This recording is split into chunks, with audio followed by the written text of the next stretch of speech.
ආයුබෝවන් අද අපි මේ කතා කරන්න යන්නේ එදිනෙදා ජීවිතයේදී අපි සමහර විට ගණන් ගන්නවත් නැති ඒත් ආගන්තුකයෙක්ට කරන පොඩි හොඳකමකින් කරුණාවන්තකමකින් වෙන්න පුරුවන් බලපෑම ගැන.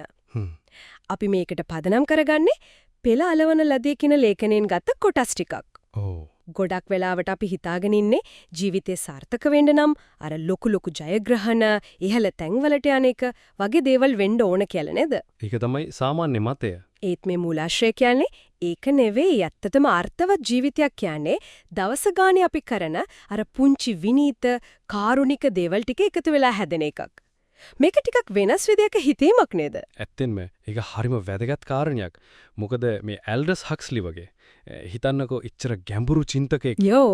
එයා ජීවිතේ අන්තිම මොහොතේදී මුළු ජීවිත කාලෙම ඉගෙනගත්ත දේ කිව්වේ හරිම සරලව. අපි එකිනෙකාට කරුණාවන්ත වෙමු කියලා.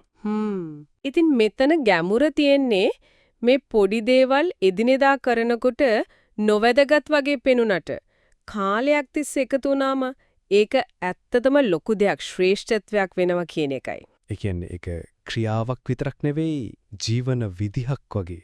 හරියටම ජීවන දර්ශනයක්. ඒ වගේම නේද මේ ලේඛනයේ කියනවා අපේ ජීවිතේට එන හැම මිනිසෙක් ගාවම ඉගෙන ගන්න දෙයක් අහන්න කතාවක් තියෙනවා කියලා. ඕ.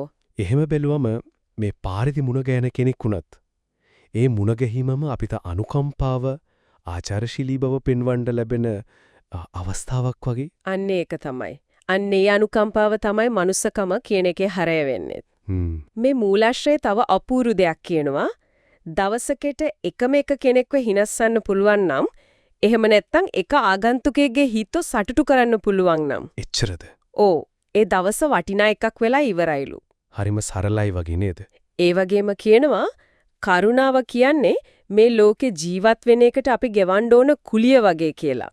ඒ කියන්නේ ඒක අර කරන්න පුළුවන් නම් හොඳයි දෙයක් නෙවෙයි. වගකීමක් වගේ. ඕ අපේ වගකීමක් සමාජ පැවැත්මට ඕනව දෙයක්.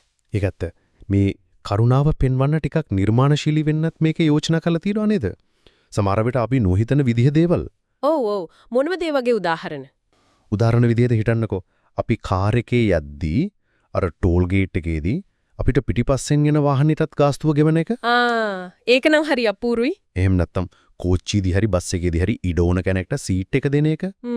හරිම පොඩි දෙයක්. නැත්තම් කාවරි මුණ ගැහුනම මුලින්ම hina වෙලා ආයුබෝවන් කියන එක. මේවා පොඩි උනාට ඒක ලබන ගණාට දැනෙන විදිහ. ඔව්.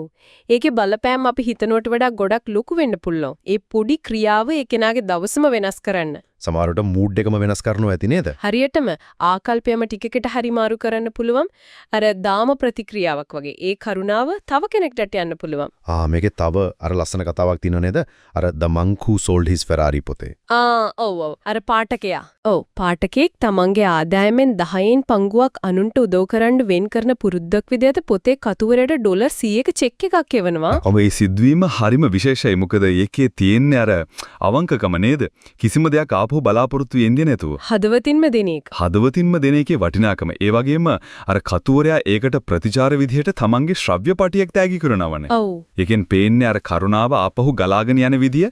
ඒක අර දෙන්න අතරේ අනපේක්ෂිත හරිම සුන්දර බැඳීමක් ඇති කරනවා. එහෙමනම් මේ ඔක්කොම කතා කරපුවම අපිට පේන්නේ ජීවිතයේ ඇත්තටම ලස්සන වෙන්නේ ගැඹුරු අර්ථයක් ලැබෙන්නේ අර එදිනදා කරන සමහර වෙලාවට අපිට මතකත් නැති ඒත් අනිත් අයට දැනෙන පුංචි පුංචි කාරුණික දේවල් වලින් කියන එක නේද? නියත වශයෙන්ම. එක ආගන්තුකෙක්ගේ හිතේ පොඩි හිනාවක් ඇති කරන එක පවා ඒක දවස සාර්ථක කරගන්න හොඳටම ඇති. ඒ වගේම මේ මූලාශ්‍රය අපිව අන්තිමට පොඩ්ඩක් හිතන්න පොළඹවනවා. මොකක් ගැනද? මෙතන කියපු උදාහරණ තියෙනවනේ ටෝල් ගෙවන එක, සීට් එක දෙන එක වගේ.